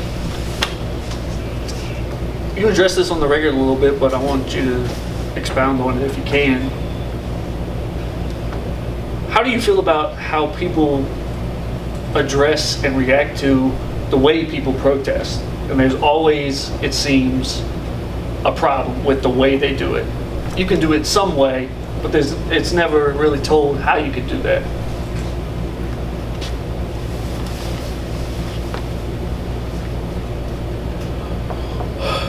The way we are, what qualifies as good black protest is all based on Eurocentric ideas.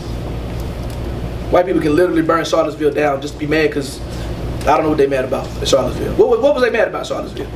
Statue coming down. Statue coming down. And it's mad about everything else. All these, like you got your president, what you still mad for? You know what I'm saying?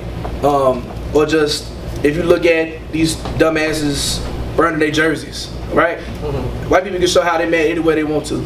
And they only expect black people to show their discontent in ways they feel that's appropriate. I said fuck all that. You know what I'm saying? Like once again, if we think of like free black people, you know what I'm saying? There is nobody who can tell me how to express my rage and my anger. We got to govern that ourselves, and based on what's best for us, what's going to express our point, express ourselves, and what's going to get our point across the most effectively. We have to govern that, or what have you. Yeah, they telling us how to protest. Like this is it's all BS, man. It's all BS. Like, you know, I mean, just to even repeat some of the phrases from that we see on the timeline, like black NFL players, kneelers are sons of bitches, and Charlottesville are fine people. The white supremacist Charlottesville are fine people, or whatever. So, I mean, it just is what it is. It's definitely not even a double standard. It's like goddamn quadruple standard. You know what I'm saying? The way that's what's going on. It was funny you talk about how timely it is. So if you listen to what I'm talking about in there, that song was inspired by a sister named Christian Blackman. She's one of the leading activists in Ferguson and with Hands Up United or whatever. I met her online through TEFPO, and literally, like, I see her, I just watching what she posts on Instagram and Facebook, like listen to her Facebook videos. She is super duper strong and the epitome of what I feel like a leader is in the community. And so a part of what I was talking about was influence, you know, talking about, because people was like, I say, Obama calling us thugs. This is, we talking about Ferguson times, right? When Obama said those thugs who were protesting or whatever, like, come on, bro, goddamn, man. My nigga, you call us thugs, bro? Like, you know what I'm saying? Oprah was talking shit, Don Lemon was talking shit or whatever. So like some of our own black people was talking shit about the way the young black people was protesting in Ferguson. The second verse was definitely inspired by Baltimore, kind of the riots going on in Baltimore as a reaction to what was going on in Charleston, South Carolina, where the crazy white boy went to church and killed the 9 people or whatever. So I was talking about, you know, the kind of like the mind, just how messed up it is if you believe in this particular guy and this white person, you come into your church and just kill 9 people in church service or whatever. And now just kind of the thought of trying to rebuild coming up out of that, right? And so this song is pretty much, it's kind of like, I didn't do it on purpose, but it kind of picks up where Cry Freedom left off, right? So Cry Freedom is talking about the right to protest, right? This record is kind of like what we go through the day after the protest is over. So alright, we'd have been out here, we'd have been gassed, we'd have been bombed, we'd have been hit with pellet guns, you know what I mean, rubber bullets and stuff or whatever. When we in our beds, what are we thinking about? Right? Well, you know, we talk about Mike Brown, but what about Leslie McFadden? We talk, you know what I'm saying? We talking about Trayvon, what about Tracy and Sabrina? You feel what I'm saying? So like, just thinking about that, just the classmates, and just kind of digging deeper into it or whatever. Also, I mean, you know, once again, we're talking about, you know, Christian Black Star. One thing I did not do, I absolutely love black women. I'm proud to be birthed by a black woman, proud to be married to a beautiful black woman. I love raising a beautiful black woman. I believe the black woman is God, and I did not be able, I was not able to articulate that on Cry Freedom. Even if you listen to Free Black People, as opposed to saying Heavenly Father, I say Heavenly Mother, right? But this little Easter egg or whatever. But if you look at, as African people in America, ain't been no more consistent protector of black men and black people than the black woman. And when we talk about Black Lives Matter, it was created by black women. You know what I'm saying? That's why I got the lady playing Harriet Tubman, I got Sister Maxine talking, you know what I'm saying? And it just so worked out that I had a female sing this record. That wasn't the plan, but the Lord moves in mysterious ways, you know what I'm saying? So I was able to get a sister, and it added that. I feel like I love the record because if you listen, there's no harmonies, you know what I'm saying? It's straight raw pain and vocals, you know what I'm saying? And so I love that about the situation, and I think just like, you know, I got my voice is cracking. I'm crazy with my vocals or whatever. I scream and yell. I grew up in the church, so I scream and yell on records, my voice is cracking or whatever. But when I'm listening to a playback, leave that in there because I want you to hear that pain and the struggle or whatever. But so I'm happy because I actually had the records to where I can actually, you know, shout out to the sisters who hold us down, you know what I'm saying, throughout everything. So just a small way I can say thank you. Covered the content pretty well, but I wanted to hit on a little point you said. You were talking about leaving the flaws in. Yeah. And just me being a Wu-Tang fan, that makes me think immediately of RZA and messing up the beats and he leaving them in. Tell me a little bit about your reasoning for that, why you do it, and if you feel like hip-hop right now is a little too overproduced. Yeah. So you know, some of your best preachers had a stammering problem. You know, they throat getting dry. They, you know, might crack a little bit when they hit the note or whatever. Son of a gospel singer. So yeah, just leaving that in there. And like, I don't want to sound like, I really try hard not to sound like nobody else. I don't want to be overproduced. You know what I'm saying? I want to keep it. If you listen, I don't really be like the whole, like on Harriet Tubman, the dubs is an accident. Joe know I don't do dubs. He left them on there because the way essentially where the fuck Donald Trump works, I leave it on there. But other than that, like, you know, I really we gotta get back to rapping. We gotta get back to rapping. Like, it's a lot of, you know, and it's cool. I'm 34 years old. I don't need 30 filters on my voice. I don't need no auto-tune. I did it once. I ain't gonna do it on trap. I had no auto-tune my voice. Just to that was the whole experiment or whatever. But get back to rapping. Let's get back to the soul. Like, being a Southerner, the thing I love about being a Southern MC, we can take advantage of our draws. With other people, you know, I don't believe in speaking the King's English or whatever. You know, so I don't believe in it. I believe in being intelligent enough to articulate yourself to the best of your abilities.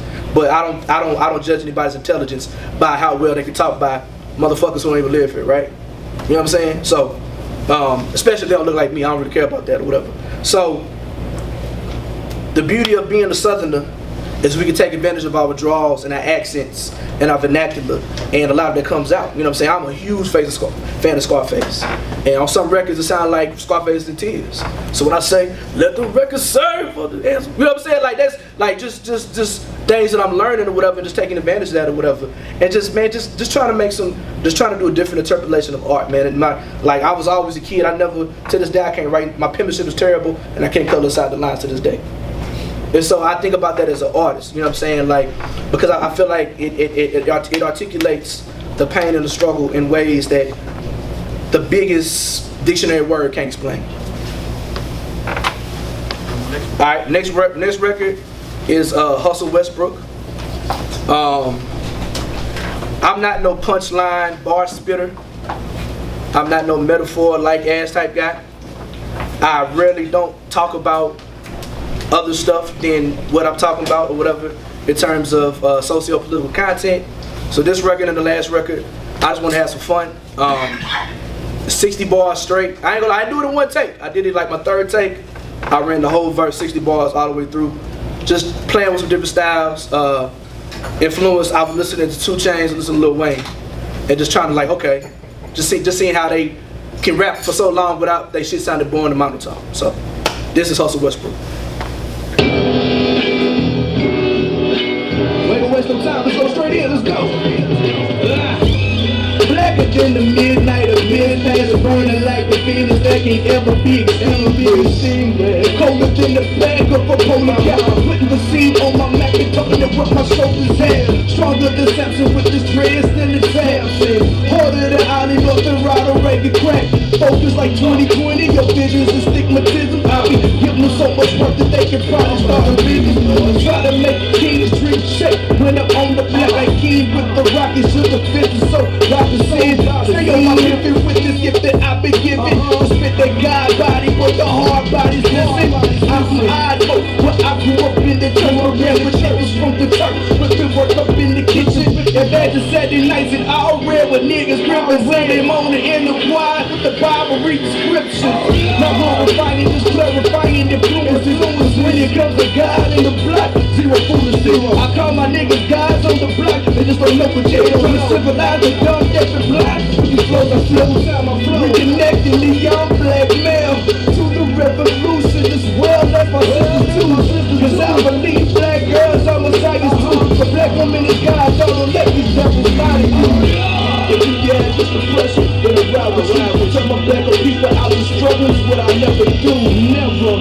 Like all of these other rappers do, make a little brand, leave the hood to turn their back on you, never.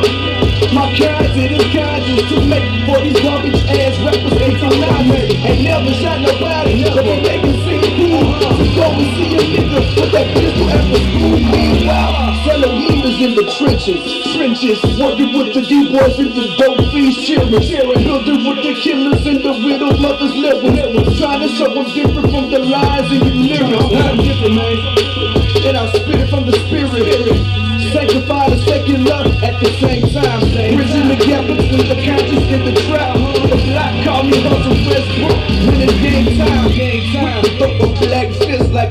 sign. Unapologetic black dog when I spit these bars. The opposite of a hustle. Always talk that talk to make these crackers uncomfortable. In the name of the Father, saliva leave you with more lead than Flint water. I'm the natural evolution, the big papa. After all the violent coming through the knowledge. Building with gods in the Islamic scholars. Tiana is a Mila at an all black collar. Little Chris is Amari. Writing redemption songs like the God Bob Marley. Freedom is still got the skill to rock the party. God MC, but I will get retired. I'm what happens when you mix a pastor in a trapper. Gangbanger and activist and turn to a rap nigga. Posting Westbrook.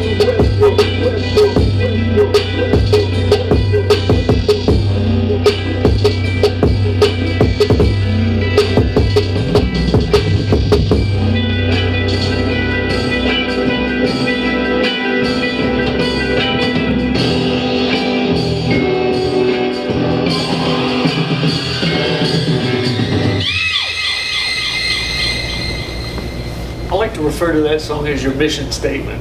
Really? Yeah. So I want to ask you, do you think that's a good descriptor? Yeah. I think so. Like, it's funny because if anybody's been listening to me for a while, I put out an album 5 years ago called I Love Her Too, my first album. And there's a record called Respect My Mind. And it's basically, that beat is like a reinterpolation of the same beat. So it's the same sample. He just put a couple trap drums on it or whatever. But I guess so. Like, I wasn't called Selohim. Like, I like that. It's Elohim, Selohim, Marcelohim, whatever. Is that a good nickname, Selohim? I like that one. Alright, cool. Mark is like the nickname narrator. Like, he's gonna, you know what I'm saying? I like to come up with different nicknames, but I said Hustle Westbrook in the verse. I said, yeah, I like the way that sounds. You know what I'm saying? That was another hashtag alias or whatever. But I guess so, man. I mean, it does. So even when I'm trying to rap about myself, I gotta rap about something, whatever. So I guess so. So you talk about how you got that beat. When you get it this time, you know, it's reworked, but it's new. Was your mindset, all right, I'm rapping my ass off, or was it you were trying to create a typical song? You had song structure. So what happens is with Jovan. Jovan is a traveling engineer and producer, and he works for the Chicago White Sox. So he's the one who cues up all the players' music at the Chicago White Sox games. So he's very busy. So sometimes he'll send me a song, and literally it's just 4 minutes of a loop like that. And I can't never catch up with him to get any time to structure it for like 16-bar verses, 8-bar hooks or whatever. And so that's why we always have, like, I always got one long ass song, one long ass hook, one verse with just whatever, because that's kind of what I get or whatever. And I'm cool with that. I'm just like my maybe third or fourth record where I just spit anywhere from 50 to 60 bars straight or whatever. And so basically it was more of a loop with what he sent me. And he kind of, so once he got it during the post-production stages, he kind of just, you know, played with the beat a little bit more to kind of match the emotion on the record. Talking about that, having these longer songs, and you say, you know, you're not a rappity rapper, but is believe, you know what I'm saying? I believe in rap. I believe in verses. I understand that. Normally, if I'm doing a song, unless it's just something I really want to say, I'm not gonna do 3 verses. People tend to span just boo-boo short, and it helps me out when I perform it live. So I'm gonna do 2 verses or whatever. But every now and then, you just gotta kind of take the gloves off and just go for it or whatever, and just have fun. You know what I'm saying? Like, once again, it's a challenge. Okay, he didn't send me a beat that's formatted or whatever. There's nothing really reoccurring that I can catch to where I can make this a hook or make this or whatever. So let's just have fun. Let's just go for it. That's like the second song I wrote too. I had another version of it too, but like I just had fun with it. Just kind of styling, just kind of showing personality. You know what I mean? And just talking some real talk in there too. All right, cool. Last record. BR7MC. Actually, Randy don't know, but Randy helped me name the EP because I was going to name the project BR7MC, and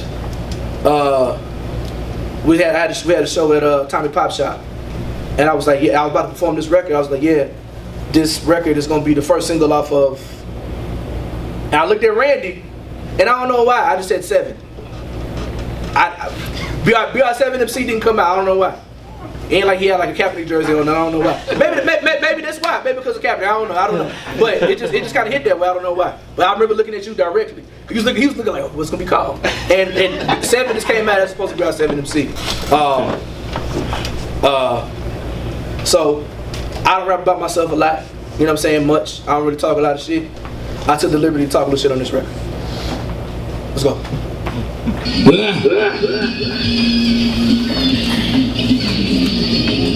Every city gotta have a God MC. I guess it BR's gotta be me. Yo. This when the legacy question comes in. Mic check 1, 2. I'm the boardroom guy MC. I'm your favorite local rapper's OG. I'll probably put your favorite local rapper on. Matter of fact, your favorite rapper probably OB. But don't want nothing from nobody, just give me my respect. Put my time in with this rhyme in, so this paper should reflect all the hustle and grind. Working the overtime, nigga, just cut me my check. Before I come with the flex. You don't want some fat nigga flex. And y'all done got me all out my character. Like I ain't know that I was God all my life. My nigga out from Odd Road. You should be happy that I'm rapping conscious on this night. I got these rap niggas worrying, praying that I don't stop rapping conscious, cause I was to all your fans. And still never tell a lie. Cause when it comes to rappers in my city, I'm the most high God MC, nigga. I'm the bad words, God MC, nigga. I'm the boardroom, God MC, nigga. I'm the bad words, God MC, nigga.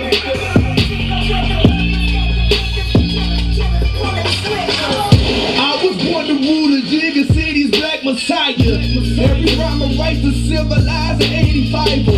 Every time I grip a pen, it is to bring her in. Come to these devils below heaven's called the 10%. And 10 years ago, my nigga, I remember when they told me I would go nowhere, rapping this conscious shit. But I stay true to what my conscience said. Now, baby, look at my accomplishments. Come on. Look what I have done here. Brought up the underground and I ain't even from here. But I stay reppin' all the stages I be rippin'. Turn the tabernacles when Bishop Black is spittin'. I'm table flipping on these money changing culture motions. No country for whack MCs. Welcome to my terror dome. Stand on it. I'm the God MC, nigga.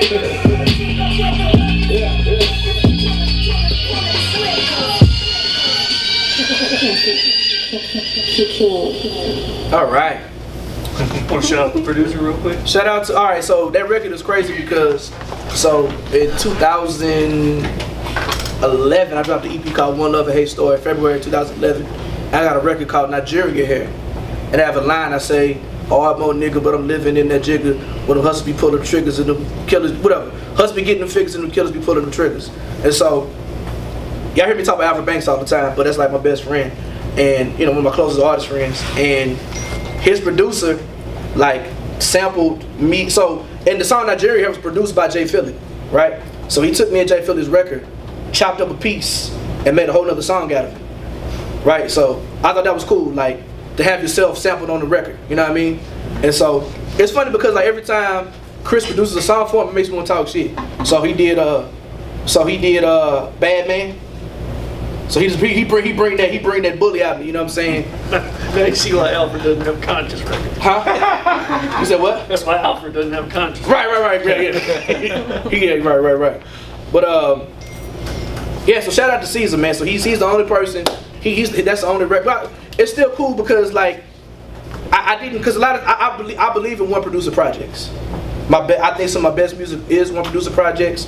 I was kind of torn to put this on there, but I didn't really feel this bad because it was a sample and a reimagining of a record that Jay Philly and I had done before. So we'll just circle back to what we touched on just briefly earlier. Okay.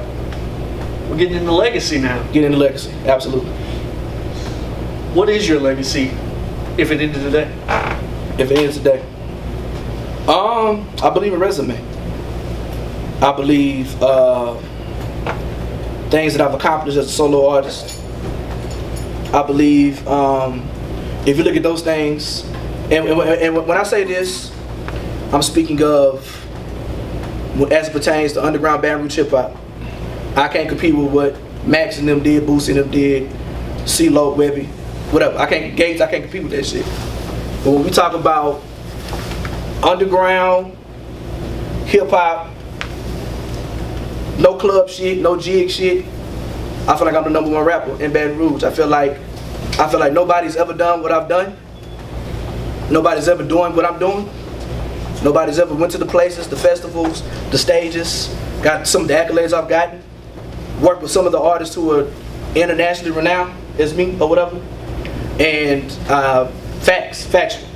Like, you a journalist and somebody can prove me something different, then please raise your hand, let me know who. But I feel like when it's all said and done, so that's me speaking selfishly. The whole concept of the and I'm gonna get to the second verse of the record too, and I'm gonna tell you the reason why I'm proud of it. But legacy-wise, with that record is speaking on my legacy as a Baton Rouge artist. What I've been able to accomplish, what I'm still doing.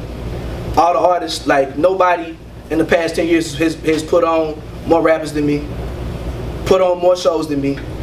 No dope boys behind me, no record label behind me. Has taken more rappers on tour than me. Has set up people's nobody.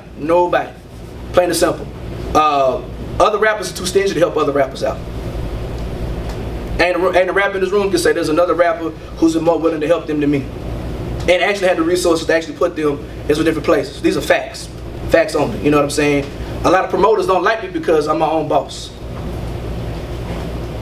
A lot of DJs, a lot of radio personalities or whatever, and other rappers who feel like they're competition because I don't kowtow to nobody because I'm my own boss and I can help other people out. So I mean, and that's just what it is, but I don't necessarily do it to because of that. I do it because I want Baton Rouge as a scene, as a city, to be able to compete with any motherfucking city in the world. Word. Right? Pretty much everything I've ever done, I've always been open to share with other people, even when motherfuckers don't want to hear it. I love talking about it. I should be charging for some of this free game I give at counselor sessions, and I ain't never charged nobody to get on no show. When you hop in that van, want me to go to a show, I ain't charge you to do rap or nothing. I ain't making you sell no tickets. I'm not charging you to, there's how much I charge to set your publishing up. $0, right? I'm saying, like, and I love to do it. I'm not trying to flex, but I'm just saying, I do it selflessly because I feel like we have some of the most talent in the city, right? Now, maybe because I'm a little older, because I don't really rap in Baton Rouge, I'm always traveling, there's a whole generation of MCs who probably never seen me perform before, who wasn't here when I was like literally like making it possible for rappers to rap in Spanish Moon, for rappers to rap in culture. When we was doing the Lyricist Lounge back in 2010, 2011, I didn't even know Mike T. I saw a picture the other day. I didn't even know this guy. We standing next to each other. You know what I'm saying? We was both a lot slimmer. You know what I'm saying? You know what I'm saying? Like, and you know what I mean? But like, yeah, but I've really been, and that's just, so before that, I was working with Donnie, putting on hip hop events. I didn't break off with Timon until 2011, but I started doing hip hop events with Donnie back in 2005, you know what I'm saying, or whatever. I feel like I withstood the test of time, from the artists who was out here before me when I first started rapping, to people who I helped back in the mid-2000s. I'm sorry, who I was rapping with in the late 2000s, people who I started in the early 2000s who ain't really around, and I'm still here, and I feel and though locally, you know what I'm saying, I'm not really out here as much. You know, I'm 34 years old. I got a wife and kids, so I can't make it to every show like I want to. And I try to spend family time on the weekends. I can't go to every show because I'd rather spend my wife and kids, because literally I only have one weekend between now and Christmas where I'm not doing nothing. I'm not traveling, right? So I can't. So a lot of people didn't see that grind. They didn't see that like a lot of this wouldn't take place if somebody just step up and champion the artist who didn't do club shit, street shit, or jig shit. Like so a lot of people don't understand that, and that's cool. Like I feel comfortable, quote unquote, passing the torch as a leader now, more than anything. And y'all can say this, man. Like right now, Baton Rouge, DB, Flood, JB, Legend, TK, y'all have more places. Y'all have more places to rap in Baton Rouge than there ever has been. The street side coming to us, right? Like all the flash and the pan jig records. And I'm not disrespecting. I'm just telling you just the layout of the city right now. There ain't no hood open mics. Ain't no hood shows. And at the end they charge you $50 a rap. Yep. Between Fade the Flow, between the bando, between what's going on the Atomic Pop Shop, the daiquiri shop shows, the fucking hookah lounges. Every week is about 2 shows a piece. You know what I'm saying? People can go rap. And even though I don't support the shit no more, they got the shit popping at Huey's. There's never been a time. Like no lie, I swear to God. John Delgado used to own Rue House. Tried to do the first ever hip hop concert on 3rd Street. Once they found I was working with this white chick named Chelsea. Y'all said she helped to hip hop shows. I was told that we won't rap music without black people. Y'all hear me tell this story all the time. Every Fade the Flow. That's the first people who said it. At the time I know John Delgado's establishment, right? We did that or whatever. So it's just so many things that I've done and people take, if I can say take advantage of, people are able to benefit from. Rakim. You know what I'm saying? It's a level of respect. It's a level of accolade. It's a level of royalty somebody walks with, right? And basically, in layman's terms, it just mean quadruple OG shit, right? Like I can call myself an OG out here, big time. I can gratefully say that shit. I got the stripes. I got the what's that to say it. The other side of God MC is bringing that God body, bringing that black empowerment aspect to it, in a sense like Rakim. You know what I'm saying? I'm only doing it. You know, I say I was called to be the Jigga City Black Messiah. Every rhyme I write to civilize the 85er. Every time I grip a pen, it is to bring it in to these devils below heavens called the 10%. And 10 years ago, my nigga, I remember when they said I go nowhere rapping this conscious shit, but I stay true to what my conscience said. If not, baby, look at my accomplishments. That's facts. It's real talk.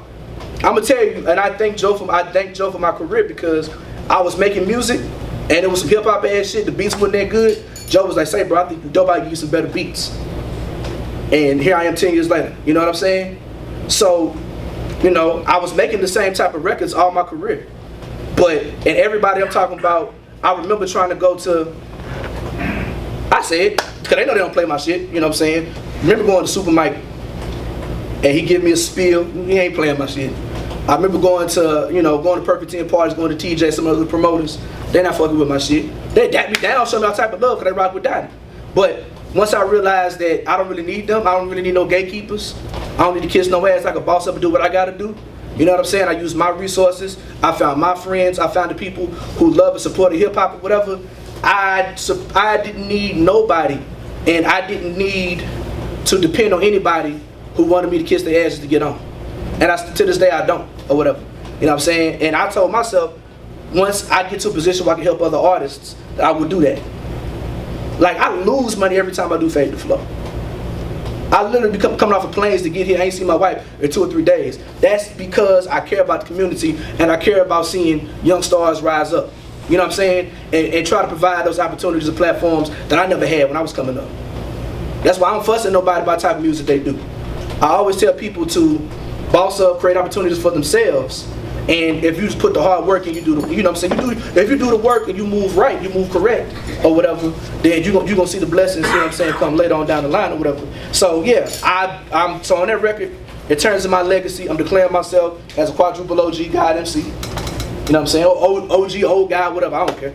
But in the other ones, I'm saying how like, I'm proud that I did it my way and never slapped a woman, never sold a key, never shot a nigga, never, you know what I'm saying? I always kept it righteous. I always kept it, you know, black empowerment. I always kept it godly the whole time or whatever. So,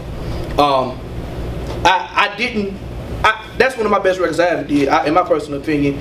I didn't want to put out a single because motherfuckers got bad understanding, and I feel like out of context, it would come off as more divisive, than it would helpful, and that's not what I want to do given the times that we're living in. You know what I'm saying? Like even with Work Hard is a good record, but that wouldn't be fitting for what's going on when we look outside our window or whatever. You know what I'm saying? But yeah, so terms of my legacy, like, I care about Baton Rouge hip hop on such a bigger level, and I be out here representing, y'all. I be on these stages representing Baton Rouge. I'm not even born. I've been 15 years, pretty much half my life at this point. You know what I'm saying? And I think in certain cases I probably never get 100% accepted because I wasn't born here. Even when it's probably some of y'all was in kindergarten when I first started rapping. Seriously, been rapping as long as some of y'all. You know what I'm saying? But I probably will never be fully accepted. People try to knock me on the list because I wasn't born here again. When pretty much half the list I put on shows before. I've had people here come to my event and complain that they didn't realize who they was talking to. Complain that the nigga on there who wasn't even from Baton Rouge. I'm the first nigga on the list. He said in the freestyle, I started to call him outside. Hold up, bro. So you want to complain about that shit, but you and your niggas at my event rapping. Hey, that's a true story. How'd that work? Joe had to come out there and make sure I was straight. Cause you know Fade the Fly be getting full of that Hennessy and talking crazy, so Joe had to come out there and make sure I was Gucci. But real talk, right? So probably because I wasn't born here, but if you are like me, you do your research, check my resume, you're not gonna find too many artists who have done more. Now have people. I ain't been on VH1 like Nelly, right? I ain't put 600 people in the varsity like Adam. I ain't never crowd dove like Michael Armstead, right? So by no means am I saying I'm the greatest rapper to ever come out of Baton Rouge, right? I would never say that. I can't, James Jackson rap circles around me any day of the week, right? I would never say I'm the best rapper in Baton Rouge, but I can claim Baton Rouge God MC. If you check my resume, if you check out what Jay-Z said, he was like, I'm leading all three major statistical categories, right? Yeah. So that's it. You have any questions about that? Okay, all right. So the floor is open if anybody has any questions, comments, concerns about anything you heard today. If not, I have 9 shirts and 5 CDs left for sale. Everything on the table is $10 if you want to shop with me. I'm about to order some more CDs and T-shirts because I gotta go to Florida next week. But I take paper and plastic if you want to shop with me. Please do. Like, I'm an artist who I appreciate y'all coming back hollering at your boy or whatever. Any questions before we shut this down for the night? Yeah, I do have a question. What's up? The artwork. Huh? Explain to me about the artwork. The art? Oh, yes. All right, so I had this crazy ass idea for the artwork, and the artwork was done by an artist named Anthony Wilson. He's out of Philly, right? Yeah. Out of Philly, and I just told him, I said, this is what I want.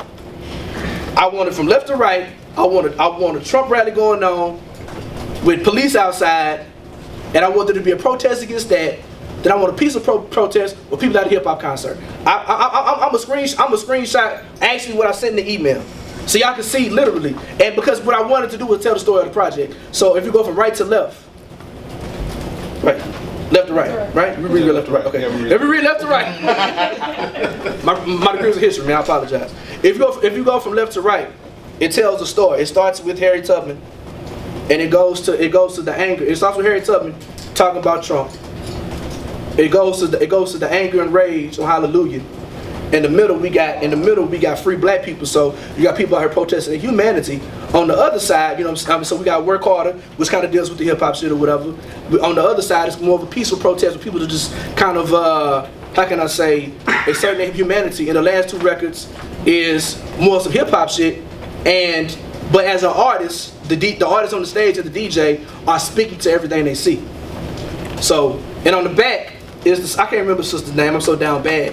But this is the iconic picture that went across the globe of the sister who was peacefully protesting, and they sent out the damn SWAT team to come get her. You know what I'm saying? And like I told you, like pretty much from here on out, man, if I can incorporate a black woman on anything, you know what I'm saying? I possibly will or whatever. But shout out to Anthony, man. Shout out to my man Joe. So Joe held me down when my other label situation kind of fell through.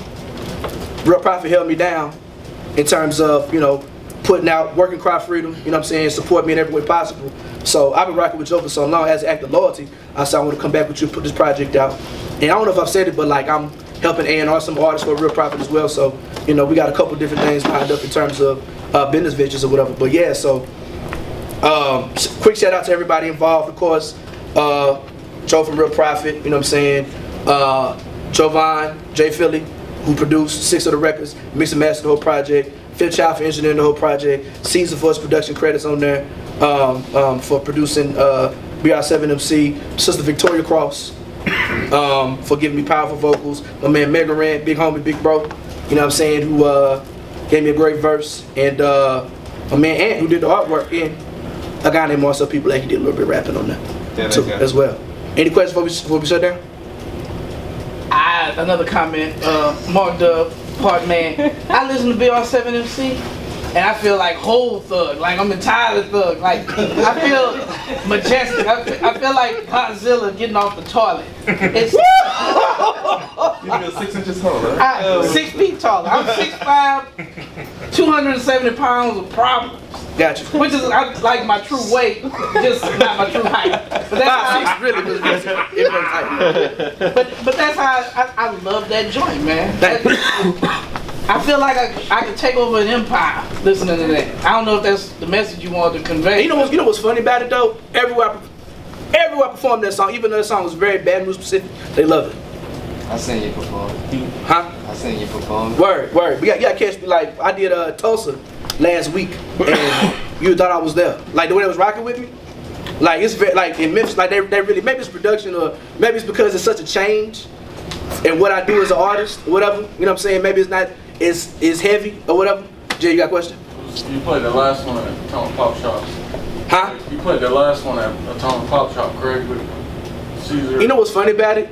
It's like I performed that a couple times at Spanish One. I fuck it up every time.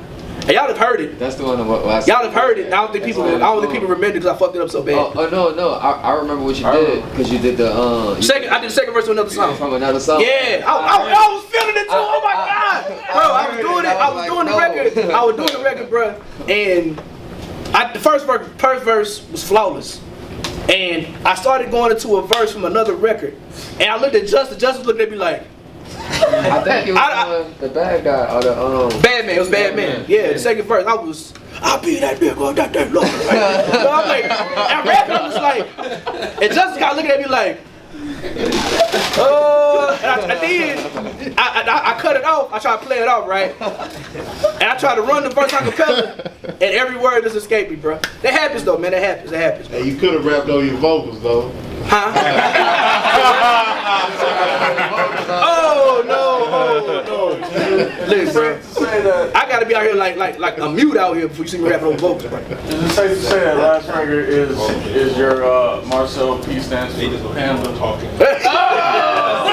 You know what's so funny about it, bro? A lot of y'all didn't know me back then. I've already made a trap EP. A lot of y'all didn't know about it. I made trap out in 2000. Literally, keep it 100. I was one of the first dudes on the hip hop scene making a trap project, was I not? Cause back then a lot of the artists was making like boom bap shit or whatever, straight up and down. I was one of the first artists in the hip hop scene who put out a trap project. True Rebellious, Poison Harmony. I've sold 8,000 copies of that. Like I've made about 40 grand off of like $4,000 investment in like 3 or 4 years, whatever. I don't perform trap hop no more because it don't really fit what I'm trying to do. But like people still request that all over the country when I perform. So I've been made a trap before quote unquote panda rap was kind of out or whatever. But I've already Flood is like Flood is the anti-panda. Flood's but yeah, I'm saying like Jay, I'm gonna make sure I'm gonna send it to you tonight, bro. I got a project called Trap Hop. Like it's like yeah. So I had a record on Recorded in the trap. Huh? Recorded it in the trap. Man, y'all should see my recorded trap hop back. Well, we about to shoot the video. Oh my god, I got a picture from that too. But it's a record called Break Bread. That's on Black Collar's a trap record. You know what I'm saying? I'm talking about cooking like dope and everything. Like that boss video was an experience, huh? That was, man, had a bag with whatever. But I'm talking like if you would have seen the look, I wish we had the footage for the dog. It was Joe had me out here. He had it in the killer zone, bro. But that was good people. But I'm glad I was over there with hood passes or whatever because I can't go back again. But I was out there with woo. Anyways, but yeah, any more questions? All right, we're gonna wrap it up right there. Thank you for everybody coming out. Thank you for Uppercuts. Thank you for the slice. I'll give a round of applause to everybody. It was really cool. Y'all came out to support. Everybody live streaming. Hope I wasn't cussing too much on y'all on Sunday night. That's kind of. Yeah. Time to go smoke weed, Mike? All right.